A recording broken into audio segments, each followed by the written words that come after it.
Hello दोस्तों, मैं Aamir sir with PDA classes के साथ यहाँ हम आपके साथ continue NCERT 10th class history को लेकर के बात कर रहे हैं। और इससे पहले हमने आपके साथ दो टॉपिक को बहुत अच्छे से कवर किया है, nationalism in India, nationalism in Europe. ये दोनों टॉपिक को देख चुके हैं। आपके साथ हम लोग थर्ड चैप्टर जो हमारा चल रहा है the making of global world, और कल हमने इसके टॉपिक की बात भी की थी और इसका सेक्शन नंबर 2 चल रहा है। और उसी सेक्शन को अब आगे बढ़ाएंगे, कुछ बातें करेंगे कि किस प्रकार से हमने देखा था कि मजदूरों की स्थिति क्या थी, किस प्रकार से भारतीय मजदूरों को भी देखा था, अफ्रीकन जो लेबर थे, मजदूर थे, उनको देखा, कैसे यूरोपियन कंट्रीज ने अफ्रीका को अपना गुलाम बनाया, अपना उपनिवेश बनाया, अपनी कॉलोनी बनाया, और बनाने के बाद कैसे वहाँ के लोगों के जो रोजगार थे, रोजगारों को ख़त्म किया, उसके एग्रीकल्चर को कैसे टैक्स सिस्टम लाया, क्योंकि उनसे वो टैक्स जब इम्प्लीमेंट कर दिया तो अफ्रीका के लोग ना तो वेतन जानते थे, ना उन्हें पैसे से कोई मतलब था, ये सारी चीज़ें उन्हें कोई लेना देना नहीं था। और पशुओं के लिए किस प्रकार से वहाँ पे वायरस जो कंडीशन थी, रिंडर पेस्ट जो वायरस आया और उससे बहुत सारे जानवर सारे मारे गए, और जो भी जानवर जो उनकी आजीविका का साधन था, जो इनकम रिसोर्स था, वो सब खत्म करने के बाद उनको भी एक बाउंडेड लेबर मतलब बदुआ मजदूर में बदल दिया। उसी प्रकार भारत के मजदूरों को भी यहाँ पे गिरमिटिया सिस्टम की भी हमने बात की, तो ये सारे पॉइंट हम देख लेंगे। आज हम बात करते हैं उसी के नेक्स्ट वाले सेक्शन में विदेश में भारतीय उद्यमी, जो फॉरेन में किस प्रकार से भारतीय उद्यमियों की क्या कंडीशन थी, क्या था, तो वो हम देखते हैं। अगर हम बात करें कि विश्व बाजार के लिए खाद्य पदार्थ हैं, जो खाद्य पदार्थ है, फूड चीज़ें थी और फसलें थी, उगाने के लिए वास्ते पूंजी की आवश्यकता थी। किसकी आवश्यकता थी? पूंजी की आवश्यकता थी विश्व बाजार के लिए, खाद्य पदार्थ और फसलें उगाने के लिए। अगर हम यहाँ बात करें कि वर्ल्ड मार्केट के लिए, कि जैसे जो विश्व बाजार का कॉन्सेप्ट जो चल रहा था कि विश्व बाजार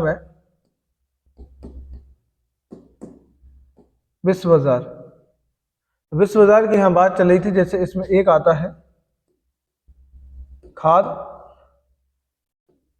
पदार्थ, तो खाद्य पदार्थ, और दूसरा बात करें फसलें, तो इनके लिए अब ये चीज़ें मार्केट में ऐसे तो आ नहीं जाएंगे, इन सब के लिए इंपॉर्टेंट रोल प्ले कौन करेगा? पूंजी। तो वास्तविक पूंजी की क्या थी? आवश्यकता थी। बड़े बागान, जो बड़े बड़े बागान थे, के लिए बाजार और बैंकों से पैसा लिया जा सकता था।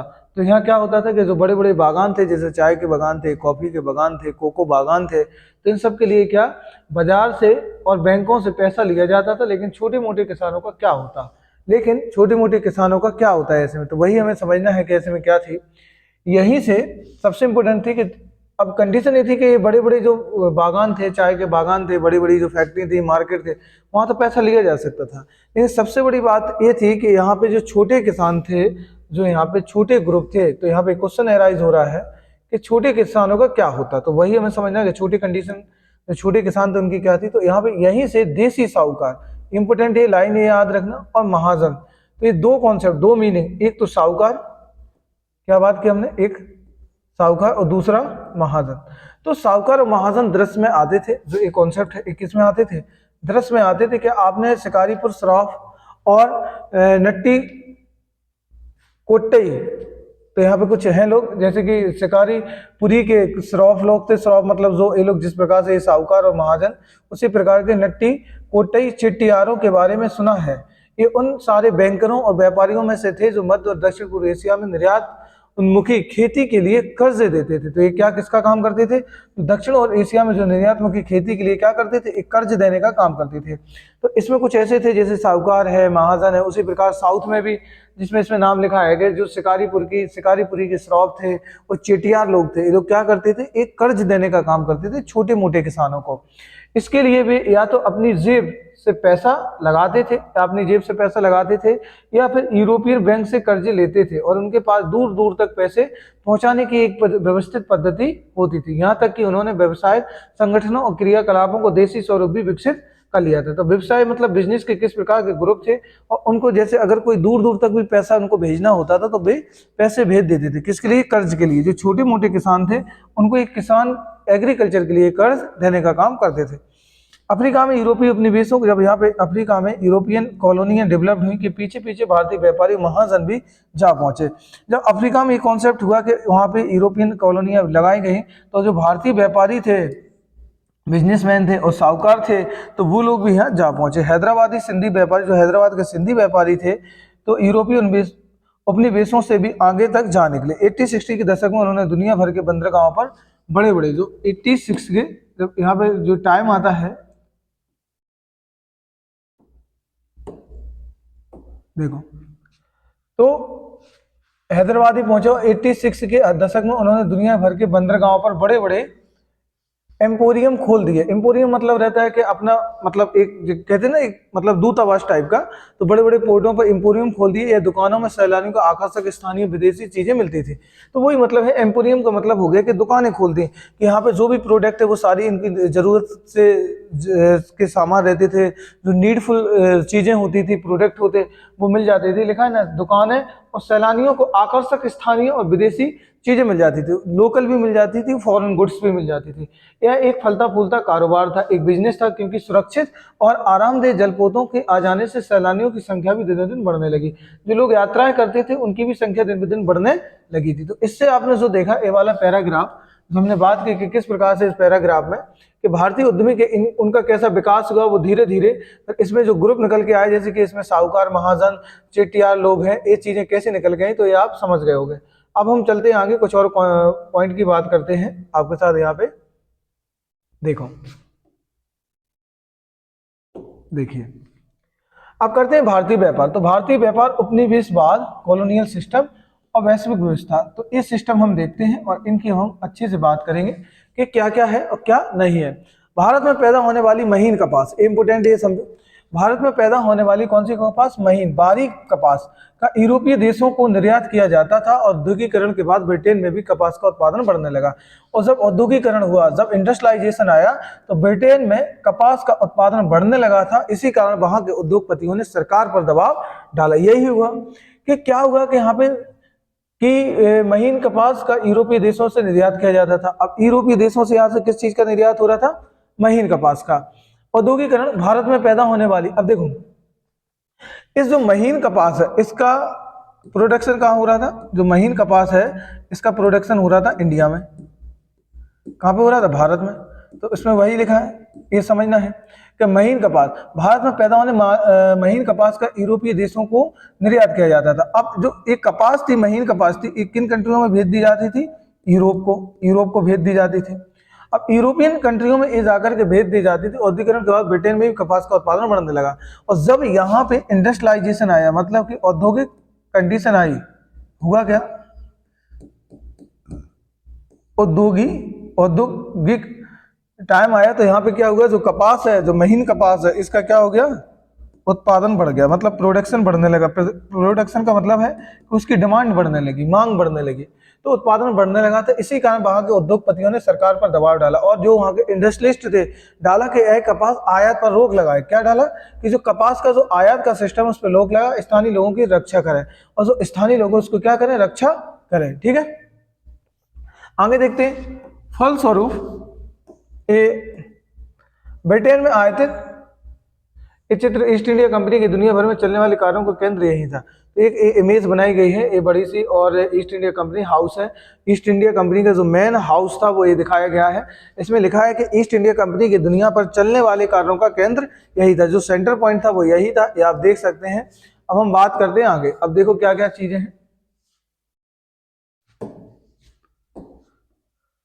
आप देखते हैं। ब्रिटेन, तो ब्रिटेन में आयातित कपड़ों पर सीमा शुल्क थोप दिए गए। तो क्या हुआ? जो ब्रिटेन से कपड़े आते थे उन पे क्या हुआ? सीमा शुल्क थोप दिए गए। क्या हुआ कि ब्रिटेन से आयातित कपड़ों पर सीमा शुल्क थोप दिए गए, और महीन भारतीय कपास का आयात कम होने लगा। यही हुआ कि जो भारत से महीन कपास थे, क्योंकि वहाँ जो इंडियन ट्रेडर थे, इंडियन व्यापारी थे, वो ये चाहते थे कि जो यहाँ पे ज़्यादातर जो चीज़ें भारत से दूसरी जगह भेजी जा रही हैं उस पर रोक लगाया जाए, और जो ब्रिटिश गवर्नमेंट है, मतलब जो ईस्ट इंडिया कंपनी है, उसके लिए कानून की कुछ व्यवस्था की जाए। क्योंकि न तो उससे क्या हो रहा था, इंडियन जो बिजनेसमैन थे, व्यापारी थे, उनको मौका नहीं मिल पा रहा था आगे बढ़ने का, ना किसी प्रकार की यहाँ पे कोई सॉरी। तो ब्रिटेन से जो आयातित कपड़े थे, कपड़ों पर सीमा शुल्क पर क्या लगा दिया? शुल्क लगा दिया, मतलब कि यहाँ पे टूल टैक्स या बॉर्डर टैक्स लगा दिया। वहां महीन भारतीय कपास का आयात कम होने लगा, और क्या होने लगा कि ऐसे करके वो आयात भी क्या होने लगा? कम होने लगा। 19वीं सदी की अगर बात करें, 19वीं सेंचुरी की शुरुआत से ब्रिटेन कपड़ा उत्पादक दूसरे देशों में भी अपने कपड़े के लिए नए नए बाजार ढूंढने लगे। शुरुआत में जो ब्रिटिश कपड़ा था, उत्पादन दूसरे देशों में में भी अपने कपड़े के लिए नए नए बाजार ढूंढने लगे थे और सीमा शुल्क की व्यवस्था के कारण ब्रिटिश बाजारों से बेदखल होने लगे। तो सीमा शुल्क की जो व्यवस्था थी, तो सीमा शुल्क की व्यवस्था के कारण ब्रिटिश बाजारों से बेदखल, जो ब्रिटिश बाजार थे उससे क्या होने लगे, बेदखल हो जाने के बाद भारतीय कपड़ों को दूसरे अंतर्राष्ट्रीय बाजारों में भारी प्रतिस्पर्धा का सामना करना पड़ा। यही हुआ कि जब ब्रिटिश मार्केट से भारतीय कपड़ों को बाहर कर दिया गया, क्योंकि इस प्रकार से इंडिया में कंडीशन हो रही थी और भारतीयों ने सोचा क्या हम अपने खुद कपड़ों को इंटरनेशनल मार्केट में बेचेंगे। हुआ क्या कि हर जगह ब्रिटेन का दबदबा था। यही हुआ कि शुरुआत से ही ब्रिटिश कपड़ा उत्पादन दूसरे देशों में अपने कपड़े के लिए नए नए बाजार ढूंढने लगे थे, नया मार्केट मिल चुका था और सीमा शुल्क की व्यवस्था के कारण ब्रिटिश बाजारों को बेदखल हो जाने के बाद भारतीय कपड़ों को दूसरे अंतर्राष्ट्रीय बाजारों में भारतीय प्रतिस्पर्धा करनी पड़ी। यही हुई कि वहां पे जाके इनको बहुत ज्यादा कॉम्पिटिशन करना पड़ा। यदि भारतीय निर्यात के आंकड़ों का अध्ययन करें तो पता चलता है कि सूती कपड़े के निर्यात में लगातार गिरावट आने लगी। यही हुआ कि जो सूती कपड़ा था वहां पे जो कॉटन क्लॉथ था उसमें गिरावट आने लगी और 1800 के आसपास निर्यात में सूती कपड़े का परसेंट जो 30% था वो 1815 में घट करके कितना बच गया, 15%। ठीक है, जो यहाँ पे जो चीजें यहाँ पे कितना था, जो 30% था वो 15% हो गया और 70 तक यह अनुपात जाकर के 3% पर आकर सिमट गया।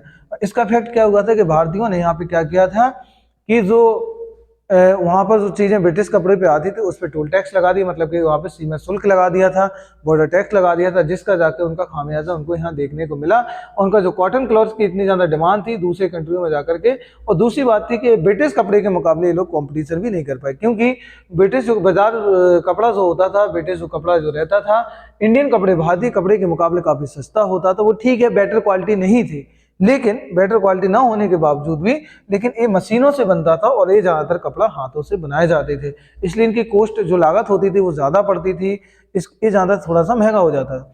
फिर भी भारत ने किन चीजों का निर्यात किया, आंकड़ों के माध्यम से फिर एक नाटकीय कहानी सामने आती है। निर्मित वस्तुओं का निर्यात घटता जा रहा था और उतनी ही तेजी से कच्चे मालों का निर्यात बढ़ता जा रहा था।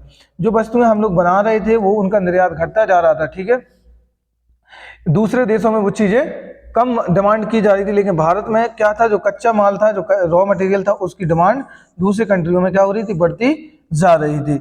1812 से 1871 के बीच कच्चे कपास, अगर बात करें हम कच्चे कपास का निर्यात 5% से बढ़कर कितना पहुंच गया, 35% पहुंच गया। अब आप ये अंदाजा लगा सकते हो क्योंकि दूसरे देशों में उनको अच्छी सी कीमत मिल रही है, तो ये अंदाजा लगा सकते हो कि यहाँ पे जो भारत में जो प्रोडक्ट जो बढ़ रहा था उसकी प्राइस गिर गई। ठीक है, क्या हुआ, उसकी प्राइस यहाँ पे गिर गई, तो आप यहाँ समझ सकते हो। ठीक है, तो उसकी प्राइस गिरती चली गई।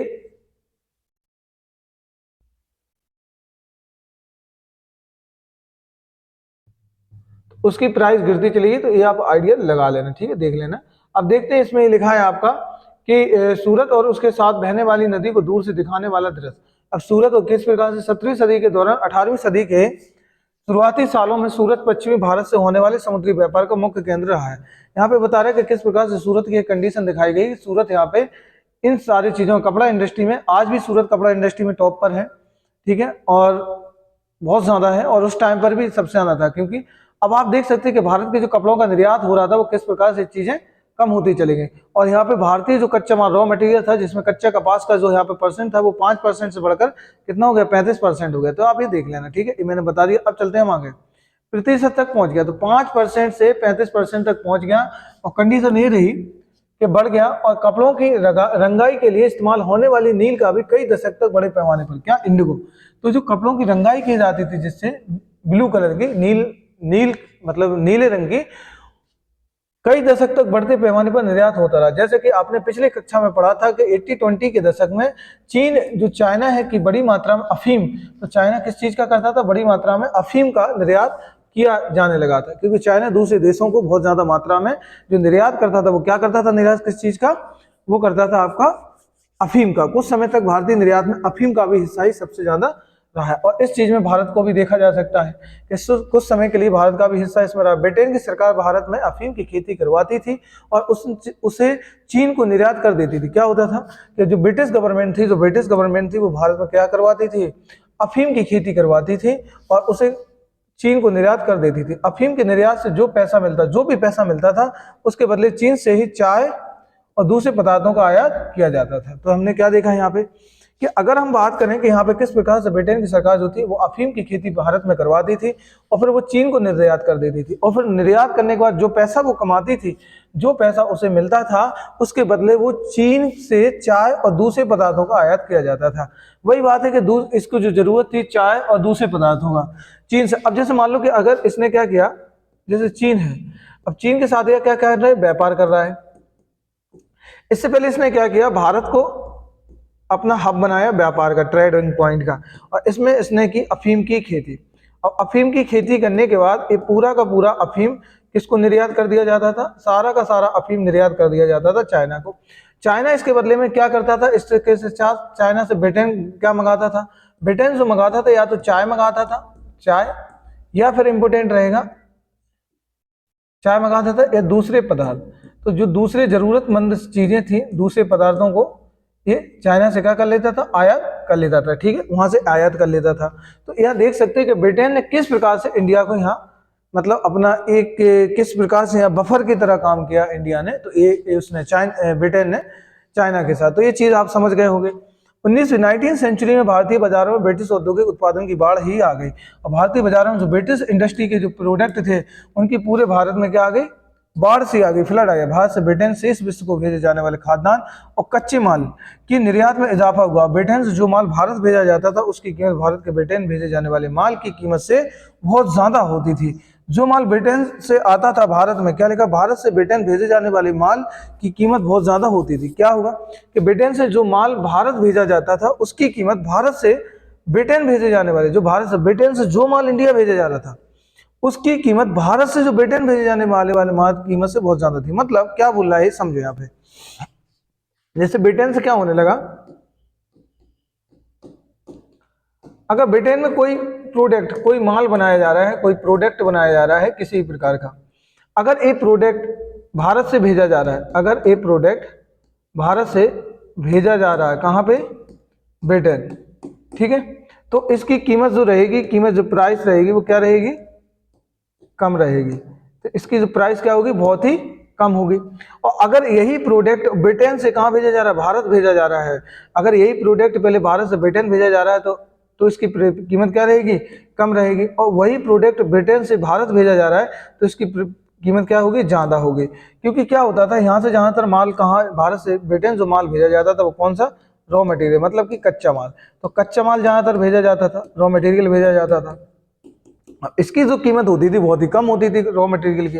तो यहाँ पे जो माल प्रोडक्ट भेजा जाता था, रॉ मटेरियल बहुत ही कम भेजा जाता था। और ऐसे में हुआ क्या, कच्चा माल की अगर हम बात करें कि रॉ मटेरियल को देखेंगे कि यहाँ पे, और लेकिन जब वही मैन्युफैक्चर होकर के भारत आता था तो उसकी कीमत बहुत ज्यादा बढ़ जाती थी। तो वो ये कह रहा है कि व्यापार का शेष अधिशेष अवस्था में रहता था। इसका मतलब यह है कि आपसी व्यापार में हमेशा ब्रिटेन को ही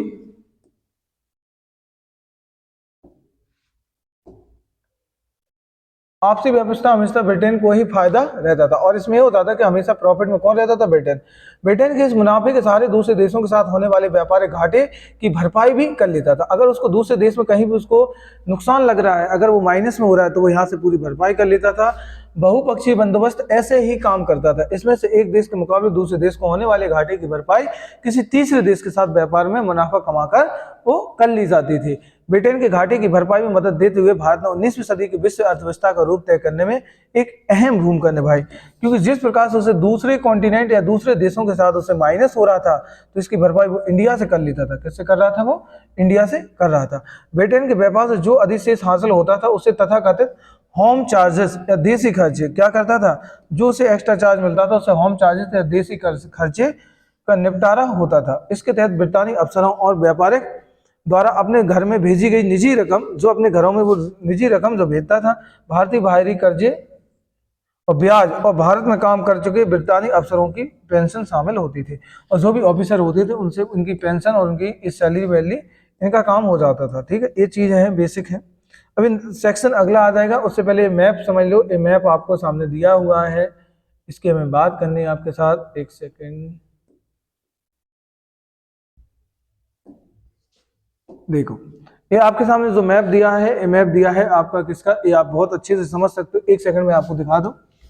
ये देखो क्या है, 17वीं सदी के अंत में भारत को शेष विश्व से जोड़ने वाला व्यापारिक मार्ग जो सिल्क रूट था उसकी बात कर रहा है। जैसे ये समुद्री मार्ग है जो दिखाया गया सीधा लाइन इस प्रकार से, ये जमीनी मार्ग है, बंदरगाह है, जो इसमें कुछ पॉइंट है, ये देखो ये पॉइंट ये रखे हुए हैं, और ये डॉट डॉट में लगा है, ये जमीनी मार्ग, और ये सीधा स्ट्रेट लाइन है जो ब्लू कलर की, ये समुद्री मार्ग को दिखाया गया। तो किस प्रकार से व्यापार मार्ग को यहाँ इंडिकेट कर रहा है कि जो किस प्रकार से यहाँ पे ट्रेड की जो कंडीशन थी, तो वो हम देख लेंगे। ठीक है, चलो हम बात करते हैं और आपको हम यहाँ अच्छे से समझाते हैं इसको। अब आप देखिए यहाँ पे, देखो यहाँ जो ये लाइन बनी हुई है ब्लू कलर की इस प्रकार से, ये वाली, ये सारी जो लाइंस बनी हुई है, ये सारी जो लाइन, ये सब की सब किस प्रकार से इसको जोड़ रहा है, किसको जोड़ रहा है कि यहाँ से ये आपस में जोड़ता है। ठीक है, अब यहाँ पे जो बड़े बड़े यहाँ पे जो पॉइंट बने, गोला बने हुए हैं, ये सब गोला, ये सब किसके गोला है, ये बंदरगाह के, ये पोर्ट के गोले हैं। पोर्ट मतलब ये बंदरगाह को डिफाइन करता है। कि यहाँ पे जो गोला डिफाइन कर रहा है ब्लू कलर से, किससे कर रहा है डिफाइन, ब्लू कलर से। तो ब्लू कलर का जो गोला है वो आपको डिफाइन किस चीज से कर रहा है, वो आपको कर रहा है किस चीज से, यहाँ समझो। जैसे ब्लू कलर का जो गोला बना हुआ है, ठीक है, ये ब्लू कलर का जो गोला ये पूरा बना हुआ है, ये किसको डिफाइन कर रहा है, ये आपके किसको डिफाइन कर रहा है, बंदरगाह को। किसको कर रहा है, बंदरगाह को। ठीक है, अभी मैं बता दे रहा हूँ, ये चीजें समझा दे रहा हूँ आपको। ये डिफाइन किसको कर रहा है, बंदरगाह, मतलब पोर्ट। तो ये किसको डिफाइन कर रहा है, पोर्ट, बंदरगाह को डिफाइन कर रहा है। अब जो ब्लू कलर की लंबी सी लाइन खींची हुई है, ये किसको डिफाइन कर रहा है, स्ट्रेट लाइन, ये किसको डिफाइन करेगा, ये आपको, ये डिफाइन करेगा आपको समुद्री मार्ग। किसको डिफाइन करेगा,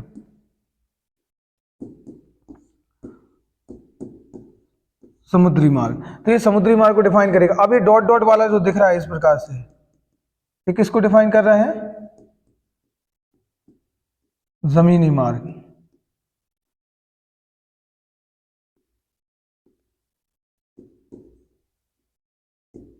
जमीनी मार्ग को। ठीक है, तो ये चीजें जो आपको दिखाई गई हैं इसमें बताया गया है कि देखिए यहाँ पे ये वाला, ये जो ये गोला है, ये है, देखिए ये नाम लिखा है, बेंटम है, बटाविया है, ये मलक्का वाला है, ये अच्छे है, ये पुराने नाम है उस समय के। ये जो डिफाइन कर रहे हैं, ये आपका कैंटन है, कैंटन है, ये हनोई हो गया, ये बैंकॉक है, बैंकॉक, आज इसको बैंकॉक के नाम से जानते हैं। ये देखो मछलीपट्टनम, मछलीपट्टनम है, ये हुगली वाला, ये कोलकाता वाला है, हुगली वाला ये पश्चिम बंगाल का है, सूरत ये गुजरात का हो गया, गोवा तो आप जानते ही हो।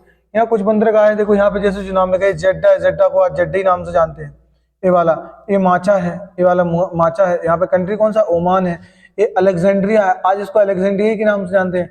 ये अलेप्पो है, ये वाला कौन सा है, बसरा है, बसरा। ये सारे पोर्ट जो दिख रहे हैं ये क्या है, बंदर अब्बास है, ये वाला, ये मस्कट है। ये सारे जो पोर्ट दिख रहे हैं ये देखो किस प्रकार से एक दूसरे को जोड़ते हैं। कि एक रास्ता है कि बंदरगाह किस प्रकार से समुद्री मार्ग को जोड़ता है। ऊपर जो डॉट डॉट करके दिखाए गए हैं, ये देखो ये किस प्रकार से डॉट डॉट ये जो रास्ता बना हुआ है, ये कैसे शहरों को जोड़ता था। ये पूरे देखो किस प्रकार से शहरों को आपस में जोड़ने का काम करता था। जैसे यहाँ पे क्या लिखा है, चीन की विशाल दीवार, तो यहाँ पे चाइना की विशाल दीवार को दिखाया गया। और यहाँ पे ये पूरा आपस में यारकंद मिलेगा, यारकंद से बुखारा होती है, ये रास्ता जो है बुखारा होती है। फिर ये इस प्रकार से अब्बास, अब्बास और यहाँ लाहौर, ये पाकिस्तान वाले पार्ट को जोड़ेगा। और यहाँ से ये जोड़ते हुए फिर सूरत, ये पूरा हिस्सा दिल्ली लिए पूरा सूरत को जोड़ता था। ठीक है, इस वाले पार्ट में दिल्ली आ जाएगा।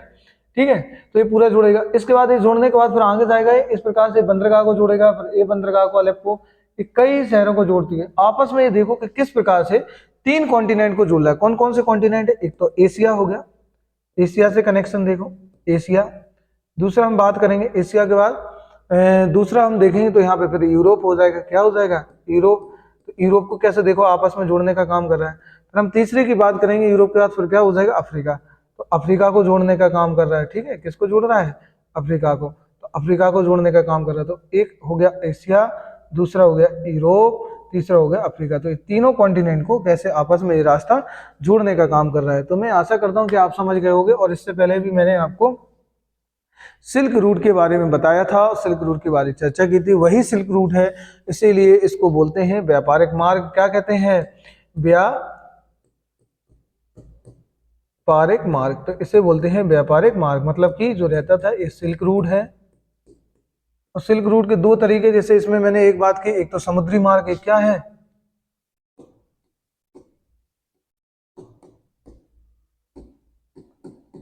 समुद्री मार्ग, और एक क्या है आपका जमीनी मार्ग, क्या है? जमीनी मार्ग। तो ये आप समझ गए होंगे, और ऐसे करके ये वाला जो सेक्शन है ये आपका सेक्शन क्या हो गया? कवर हो गया। ठीक है, ये सेक्शन आपका कवर हो गया। नेक्स्ट हम जो क्लास में पढ़ेंगे महायुद्धों के बीच अर्थव्यवस्था। तो पूरे वर्ल्ड में फर्स्ट वर्ल्ड वार और सेकंड वर्ल्ड वार में क्या कंडीशन थी, इसकी बहुत डिटेल से पढ़ने वाले, ये सारे टॉपिक को देखेंगे। और ये पढ़ने के बाद जो आपका रहेगा, जैसे फर्स्ट वर्ल्ड वार में सारे युद्धोत्तर में सुधार, युद्ध के बाद क्या कंडीशन सुधारी गई, बड़े पैमाने पर उत्पाद और उपभोग की बात करेंगे। फिर ये पढ़ने के बाद फिर हम देखेंगे, ये टॉपिक जैसे खत्म होगा, महामंदी आती, पूरे विश्व में एक अचानक से महामंदी आती 1928 और 1929 में। ठीक है, एक टॉपिक की हम बात कर लेंगे, इनको हम आपके साथ अच्छे से बताएंगे। महामंदी के बाद फिर हम बात करेंगे, जैसे ये टॉपिक फिनिश होगा, ये आपका सेक्शन नंबर 3 आएगा, भारत और महामंदी। भारत पर इफेक्ट क्या हुआ उस महामंदी का, जो डिफ्लेशन आया था उसका क्या देखेंगे कि भारत में क्या इफेक्ट हुआ। ऐसे करके 4th नंबर पे आ जाएगा विश्व अर्थव्यवस्था का पुनर्निर्माण युद्धोत्तर काल, क्या बाद में इसका हुआ, फिर से रिकंस्ट्रक्शन कैसे किया गया, ये कंडीशन कैसे होती हैं, और ऐसे करके आपका टॉपिक आराम से यहाँ पे आपका ये क्या होगा 4.4, और ये आपका फिनिश हो जाएगा। तो इसके शायद 2 या 3 लेक्चर और आएंगे, उस पर हम डिस्कस कर लेंगे। तो अभी हमने आपके साथ सेक्शन नंबर 2 कंप्लीट कर लिया है, सेक्शन 2 को अच्छे से पढ़ चुके हैं, ये चीज़ें हम समझ चुके हैं। जो मैंने आपके साथ ये बात की कि यहाँ पे जो कंडीशन आएगा सेक्शन नंबर 3, इसको बहुत डिटेल से पढ़ेंगे और चीज़ों को समझेंगे कि इसमें क्या है। महायुद्धों के बाद के बीच का अर्थव्यवस्था का मतलब है कि प्रथम विश्व युद्ध और द्वितीय विश्व युद्ध, फर्स्ट वर्ल्ड वार और सेकंड वर्ल्ड वार में जो यूरोप यहाँ पे उलझा हुआ था, उस समय इकोनॉमी की कंडीशन क्या हुई। और ये बता दें, ये वो टाइम था कि जहाँ पे यूरोप का ध्यान पूरे फर्स्ट वर्ल्ड वार और सेकंड वर्ल्ड वार में था। तभी जो कॉलोनियल देश थे, जो कॉलोनी कंट्री थे, कॉलोनियलिज्म जो कंट्री थे, जो इनके गुलाम थे, औपनिवेशिक जो शासन चल रहा था उस पर ब्रिटिश मतलब यूरोप ने ध्यान नहीं दे पाए, और जो ब्रिटेन ध्यान नहीं दे पाए, ध्यान ना दे करके जो लोकल कंट्री थे, जो अपने अपने लोकल वहाँ के ट्रेडर थे, व्यापारी थे, बिजनेसमैन थे, उन लोगों ने अपने ही स्वदेशी बिजनेस को अपनाया और अपने अपने व्यापार को बढ़ाया। और बढ़ाने के बाद कंडीशन ये हुई कि उनका व्यापार इतना बढ़ गया कि उन्होंने अपने स्वयं को, व्यापारों को और अपनी फैक्ट्री इंडस्ट्री को बहुत ज़्यादा बढ़ा चुके थे, जिसमें यहाँ पे सब देशों को अपनी अपनी अर्थव्यवस्था मजबूत करने का मौका मिला। तो ये सारे टॉपिक और कॉन्सेप्ट हम डिस्कस करेंगे। मिलते हैं हम लोग नेक्स्ट पार्ट, नेक्स्ट सेक्शन इसी टॉपिक के साथ। ओके, थैंक यू, जय हिंद।